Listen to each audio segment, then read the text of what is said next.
Hi friends, இந்த வீடியோவில் நம்ம என்ன பார்க்க போகிறோம் அப்படின்னு பார்த்தீங்கன்னா, பனங்கிழங்கு பொடி யூஸ் பண்ணி எப்படி சப்பாத்தி பண்ணலாம் அப்படிங்கிறது தான் ஃப்ரெண்ட்ஸ். நார்மலாகவே 4 சப்பாத்திக்கு 1 ஸ்பூன் பனங்கிழங்கு பொடி சேர்த்து அந்த சப்பாத்தி எப்போயுமே நீங்கள் நார்மலாக பண்ணுற மாதிரியே பண்ணிடலாம் ஃப்ரெண்ட்ஸ். ஓகேவா? இந்த சப்பாத்தியோட யூசஸ் என்ன பார்க்கலாமா? ஃபர்ஸ்ட்டு வந்து டயாபெட்டிக் க்யூர் சப்பாத்தி.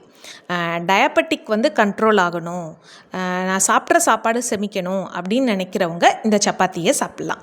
தென் வந்து குயிக்காக வெயிட் லாஸ் பண்ணணும் அப்படின்னு நினைக்கிறவங்க இந்த ஸ்லிம் சப்பாத்தியை சாப்பிட்லாம். ஏன்னா நார்மலாகவே வெயிட் லாஸ்க்கான ஃபுட் என்னென்னாலே சப்பாத்தின்னு தான் சொல்லுவாங்க. நம்ம இந்த ஃபைபர் கலந்த சப்பாத்தி எடுக்கும்போது இன்னும் குயிக்காக வெயிட் லாஸ் ஆகும். ஓகேவா? தென் வந்து குழந்தைங்களுக்கு இந்த சப்பாத்தி கொடுக்கறதுனால அவங்களுடைய கான்ஸ்டிபேஷன் ப்ராப்ளம்ஸ் வந்து க்யூர் ஆகும். ஏன்னா இந்த சப்பாத்தியில் எந்த டேஸ்ட்டும் வேரி ஆகாது.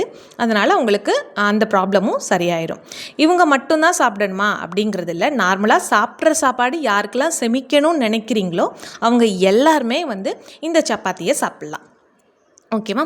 இன்னும் பனங்கிழங்கு பொடி பற்றின டீட்டெயில்ஸ் வந்து அதிகமாக வேணும் அப்படின்னா கண்டிப்பாக நீங்கள் கமெண்ட்டில் போய் டீட்டெயில்ஸ் அப்படின்னு கமெண்ட் பண்ணுங்கள் ஃப்ரெண்ட்ஸ். நான் நிச்சயமாக உங்களுக்கு இன்னும் நிறையா வீடியோஸ் பனங்கிழங்கு பொடி பற்றி போடுவேன். Thank you so much friends. போன வீடியோஸ்லாம் பார்த்து நிறையா பேர் வந்து பனங்கிழங்கு பொடி ஆர்டர் பண்ணியிருக்கீங்க. எனக்கு 1/2 கிலோ கொடுங்க, 1 கிலோ கொடுங்கன்னு கேட்டிருக்கீங்க. Thank you so much. உங்கள் வீட்டில் உள்ளவங்களை ஹெல்த்தியாக மாற்றுறதுக்கு எங்களுடைய ப்ராடக்ட் ஹெல்ப்பாக இருக்குது அப்படின்னு நினைக்கும் போது ரொம்ப சந்தோஷமாக இருக்குது. Thank you so much friends. Chapati நம்ம ரெடி பண்ணிட்டோம்.